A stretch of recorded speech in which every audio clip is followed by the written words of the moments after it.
Bonjour les amis, vous êtes avec les Gilets jaunes constituants Pays de l'Uropoix. Nous sommes avec l'économiste et lanceur d'alerte Jean-Pierre Crépin. Nous allons parler de Klaus Schwab, le célèbre Klaus Schwab, le méchant du film, et de sa solution au capitalisme, à la fin du capitalisme que l'on vit actuellement, qui va dans le mur avec la création de cette super bulle, la bulle des bulles. La suprabulle. Alors oui, c'est important de parler de Klaus Schwab parce que moi, il a le grand reset, c'est un best-seller, tout le monde en parle, mais en fin de compte, je me suis aperçu que tout le monde en parlait, mais très peu de gens l'ont lu. Très peu de gens l'ont lu. Certains disent oui, c'est un complot, on veut nous faire changer, on veut nous faire ceci. On nous présente effectivement comme le mec horrible. Alors qui est cet économiste multimillionnaire qui organise Davos, etc. C'est vrai qu'il y a très peu d'économistes en fin de compte qui sont arrivés à être millionnaires. Mais bon, moi je me suis donné, je l'ai lu quand c'est sorti, et donc il n'y a pas de complot dans cette histoire de Klaus Schwab. Bah, c'est censé être caché un complot. C'est tout simplement la proposition de Klaus Schwab, qui est un économiste allemand, c'est une proposition. Il a bien compris une chose. C'est un homme intelligent déjà. Faut comprendre ça. Et c'est un homme surtout qui a compris que le capitalisme touchait à sa fin dans sa forme actuelle, après la crise financière, etc. Et donc, il fait la proposition suivante, c'est on va faire une nouvelle forme de capitalisme qu'il appelle le capitalisme des parties prenantes. Le capitalisme des parties prenantes, qui est un capitalisme dans lequel on emmènerait à la fois les salariés et la nature. Alors comment une espèce de monde meilleur, quoi. Des salariés qui trouvent un sens à travailler, avec tout en respectant la nature, l'empreinte carbone, etc., etc., etc. Écologiquement et politiquement, c'est ça son histoire. C'est le théoricien donc de ce capitalisme des parties prenantes. Et comment il développe ça? Il développe ça à partir de normes qu'il mondialise par définition, qu'on appelle des normes ESG, écologiques, sociales, gouvernementales. Donc aujourd'hui, il y a des fonds d'investissement, donc des titres financiers de sociétés. Ah bah oui, alors ils sont ESG, donc ça veut dire qu'ils sont écologiquement et plus socialement ou moins bien notés. Exactement. Voilà, c'est exactement ce système-là. C'est ça Et c'est pour ça qu'on retrouve la propagande wokiste, la propagande cancel culture ou autre, toutes les idéologies poussées par Soros, on les retrouve dans des sociétés qui ont besoin de financement et donc ont besoin de montrer leur preuve de soumission à ce système oligarchique mondial. Ah oui, et ils mettent, ils deviennent des acteurs de propagande. ESG. Voilà, ESG, sur le wokisme, etc. C'est-à-dire, comme c'est une mutation, tout le monde essaie de s'engouffrer. C'est évident que toutes les minorités, tous les gens qui sont, ou tout simplement qui voient un moteur d'accumulation du capital avec de l'argent gagné, vont aller s'engouffrer là-dedans. Mais c'est ça Klaus Schwab. C'est un type qui a, en résumé, qui a compris, c'est ça le grand reset, il a compris que le capitalisme, sous sa forme actuelle, touchait à sa fin.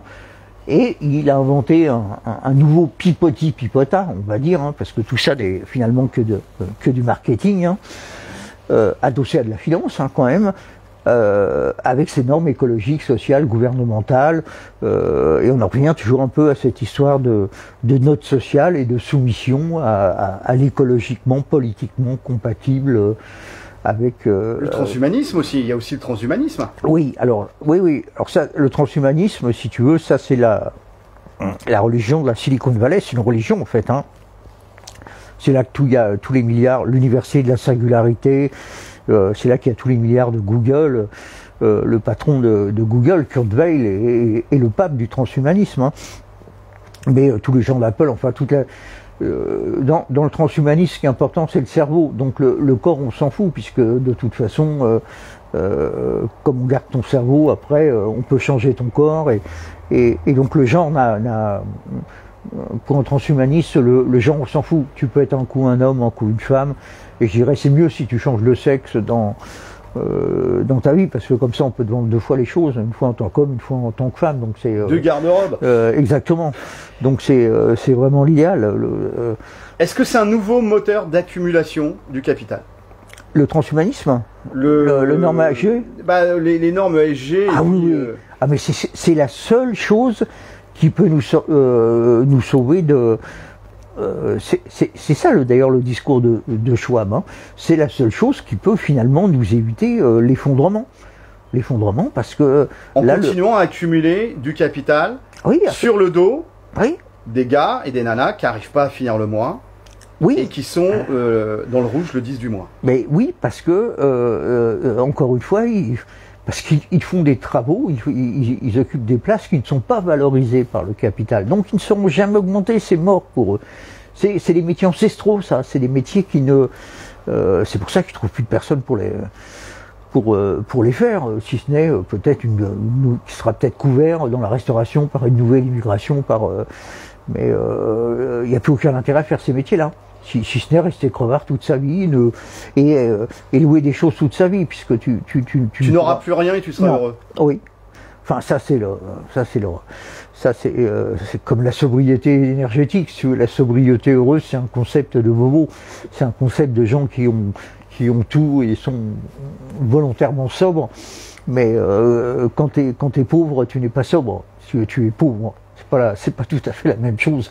Si je te dis ramasser dans les poubelles, c'est un acte citoyen, je peux te dire que c'est un acte citoyen aussi. D'accord. Hein, mais bon, c'est pas on peut vendre ça comme un modèle. Ah, c'est génial, il ramasse dans les poubelles. Il n'y a pas de justice sociale, il n'y a pas de dignité, il n'y a pas de bien commun là-dessus. À qui va l'allégeance de Klaus Schwab? Ah bah à la Money Power, hein, si tu veux. Money Power, c'est le veau d'or. Oui, c'est le veau d'or. C'est le veau d'or. Mais ce sont toujours les mêmes. Ce sont les mêmes. Les Goldman Sachs, les JP Morgan, les Morgan Stanley, ce sont les mêmes qui, après avoir tout craché en 2008, c'est eux qui ont eu cette idée de la bulle verte. Tu vois, mais la bulle verte, c'est bien beau. C'est comme... alors, on veut te transformer. Tu sais, à l'époque, on parlait du consommateur. Tu n'étais pas un consommateur, c'est-à-dire c'est l'acteur qui, par ses choix citoyens, va... préserver la nature, voilà, on parlait de ça, le consommateur. Mais l'oligarque ou le mec du gouvernement lui prend toujours son jet. Oui, non, mais c'est pas fait c'est pas la transition écologique. Il faut que ça soit fait par les plus nombreux. Donc les plus nombreux, c'est les pauvres. Si tu veux, c'est pas. Et c'est à eux de la financer cette transition. Oui, bien sûr, mais c'est le même principe que, tu sais, moi je cite souvent l'histoire de révolte des élites qu'il y a eu dans les années 80 et qui est en fait la cause de tous nos malheurs dans l'éducation et la santé, puisque là on s'aperçoit.